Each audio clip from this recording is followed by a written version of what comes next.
Push-ups are one of the most accessible ways to build your body, and doing these variations could take your strength and physique to the next level.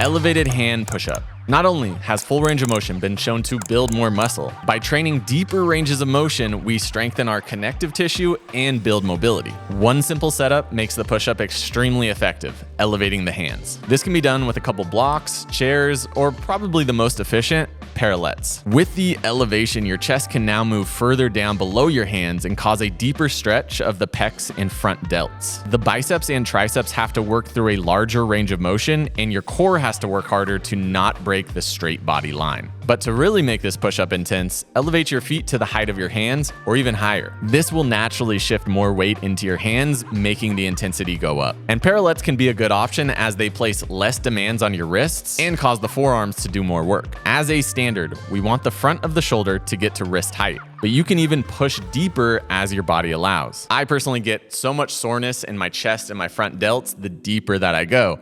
I think you might experience the same.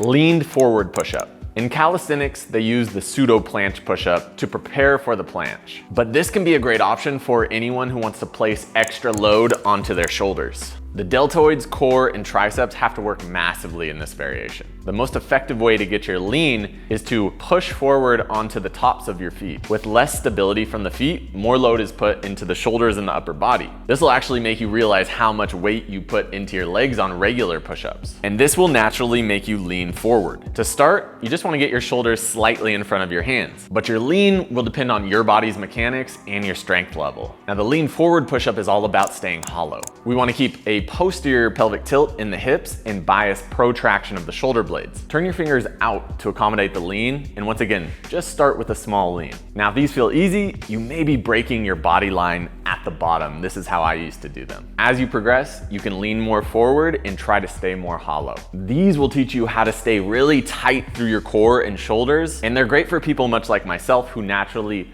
arch the lower spine and retract the scapula. Ring push-up. The ring push-up takes our elevated hand push-up and adds instability. Forcing your body to stabilize on the rings kicks on all the muscles surrounding the joints. This can have great bulletproofing benefits as the stabilizers become exhausted and then grow stronger. And of course, it also makes your core work very hard to stabilize. But the main benefit of the rings is allowing your hands to move freely.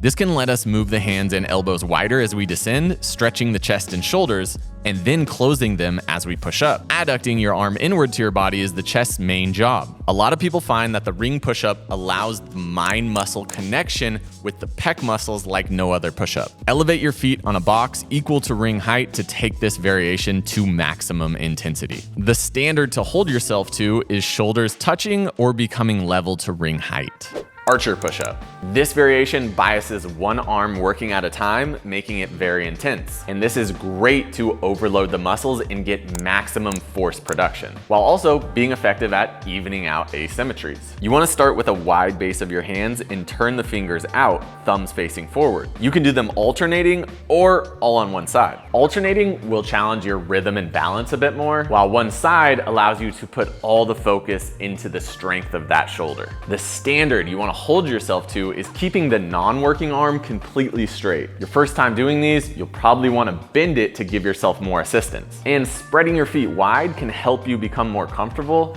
but feet together is the end goal. Now, if you want a real challenge, you can take your archer reps to the rings. Being able to move the assisted arm away from your body puts even more load on that working shoulder. But these can often feel even more natural because your hands and shoulders can move to fit your mechanics and levers. These will humble even the strongest people. Close grip push-up. Bringing your hand placement closer allows you to tuck the elbows tighter to your body. This will often put more stress on the triceps on the back of the arm. But even though these prioritize arm activation, the narrower hand placement allows more range of motion for the chest, and it allows you to squeeze the chest firmly at the top of each rep. Often these can be nice to do elevated on a box or a parallette as an accessory movement. Try hitting a higher rep range to bring the triceps and the chest to fatigue. Weighted push-up.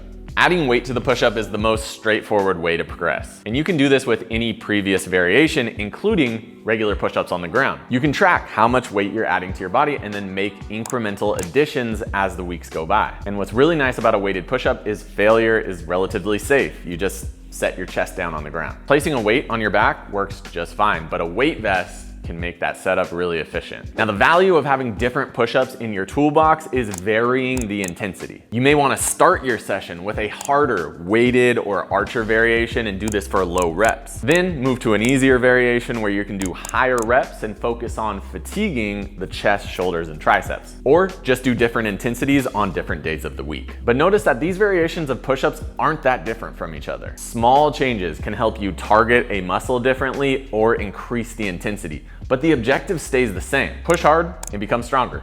If you guys want to win a free Strength Side hoodie, comment below your favorite push-up variation and why. Whatever 2 comments get the most thumbs up, we'll send these to you. Let's get strong, as always.